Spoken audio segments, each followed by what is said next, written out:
BJP operation ತೆನೆ counter attack ಅನ್ನು ಮಾಡಲಾಗ್ತಾ ಇದೆ. ಕೈ ತೆನೆ ದೋಸ್ತಿ ಆಪರೇಷನ್ ತೆನೆಗೆ ಆರಂಭಿಕ ವಿಘ್ನ ಎದುರಾಗಿದೆ. ಹರಿಯಾಣ ಹೋಟೆಲ್ನಲ್ಲಿ ಇದೀಗ ಹಿರಿಯೂರು ಬಿಜೆಪಿ ಶಾಸಕಿ ಕಾಣಿಸಿಕೊಂಡಿದ್ದಾರೆ. ಪೂರ್ಣಿಮಾ ಶ್ರೀನಿವಾಸ್ ಹಿರಿಯೂರು ಬಿಜೆಪಿ ಶಾಸಕಿ, ಇವರೀಗ ಹರಿಯಾಣ ಹೋಟೆಲ್ನಲ್ಲಿ ಕಾಣಿಸಿಕೊಂಡಿರ್ತಕ್ಕಂಥದ್ದು. ಆ ಮುಖಾಂತರ ಇದೀಗ ಏನಾದರೂ ತೆನೆ ಕೌಂಟರ್ ಏನಾದರೂ ಕೊಡ್ತಾ ಇದೆಯಾ ಬಿಜೆಪಿ ಆಪರೇಷನ್ಗೆ ಅಂತ ಒಂದು ಪ್ರಶ್ನೆ ಸಹಜವಾಗಿ ಉದ್ಭವಿಸ್ತಾ ಇರ್ತಕ್ಕಂಥದ್ದು. ಜೆಡಿಎಸ್ ನಾಯಕರ ಮುಖದಲ್ಲಿ ಒಂದು ರೀತಿಯಾಗಿ ಆತಂಕ ಕಂಡು ಬರ್ತಾ ಇಲ್ಲ.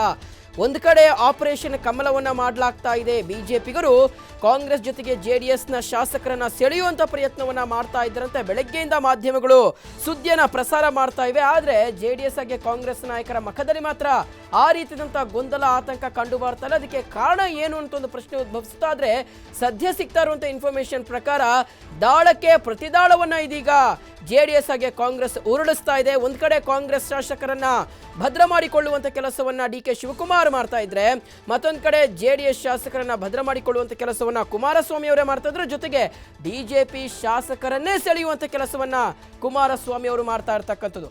ಇದೇ ವಿಚಾರಕ್ಕೆ ಸಂಬಂಧಪಟ್ಟಂತೆ ಹಿರಿಯೂರು ಶಾಸಕಿ ಜೊತೆ ನಮ್ಮ ಕರೆಸ್ಪಾಂಡೆಂಟ್ ಸ್ವಾತಿ ಚಂದ್ರಶೇಖರ್ ಮಾತನಾಡಿದ್ದಾರೆ, ಚಿಚ್ಚಾಟನ್ನ ನಡೆಸಿದ್ದಾರೆ. ಬನ್ನಿ ನೋಡ್ಕೊಂಡ್ ಬರೋಣ. ನನ್ನ ಜೊತೆ ಶಾಸಕರಾದಂತಹ ಪೂರ್ಣಿಮಾ ಅವರಿದ್ದಾರೆ. ಪೂರ್ಣಿಮಾ ಅವರೇ, ಏನ್ ನಡೀತಾ ಇದೆ ಕರ್ನಾಟಕದ ರಾಜಕೀಯದಲ್ಲಿ? ನಡೀತಾ ಇಲ್ಲ.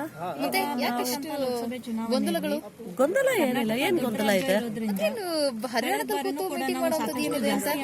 ಈಗ ಹರಿಯಾಣಕ್ಕೆ ಬರಬಾರ್ದು ಅಂತ ಏನೆಲ್ಲೂ ಇಲ್ವಲ್ಲ. ನಾವೆಲ್ಲ ಡೆಲ್ಲಿನಲ್ಲಿ ನಮ್ಮ ನ್ಯಾಷನಲ್ ಕಾನ್ಫರೆನ್ಸ್ ನಡೀತಾ, ಅದಕ್ಕೆ ಅಂತ ಬಂದಿದ್ದೀವಿ.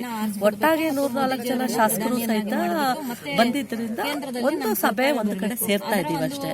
ಅದು ಡೆಲ್ಲಿಯಲ್ಲೇ ಮಾಡೋ ಬದಲು ಹರಿಯಾಣದಲ್ಲಿ ನಮಗೂ ಒಂದು ಔಟಿಂಗ್ ಅಂತ ಬೇಕಲ್ಲ, ಎಲ್ಲ ಒಟ್ಟಿಗೆ ಬಂದಿದ್ದೇವೆ. ಹಾಗಾಗಿ ಒಂದ್ 2 ದಿವಸ ಇದ್ದು ಹೋಗ್ಬೇಕಂತ ಬಂದಿದ್ದೇವೆ ಅಷ್ಟೇ.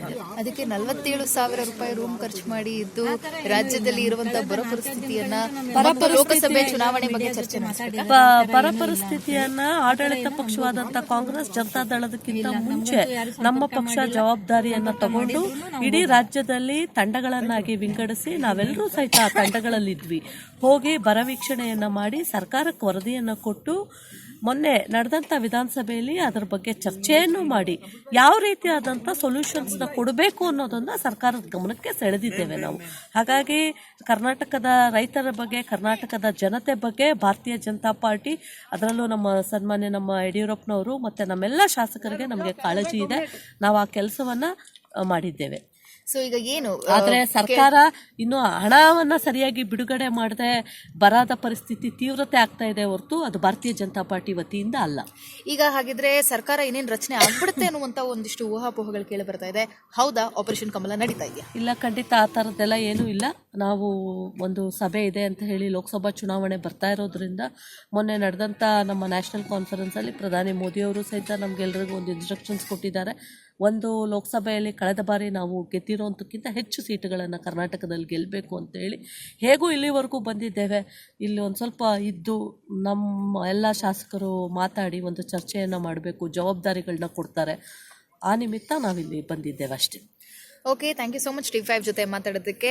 ನೋಡಿದ್ರಲ್ಲ ವೀಕ್ಷಕರೇ, ಇವಿಷ್ಟು ಪೂರ್ಣಿಮಾ ಅವರ ಮಾತುಗಳು.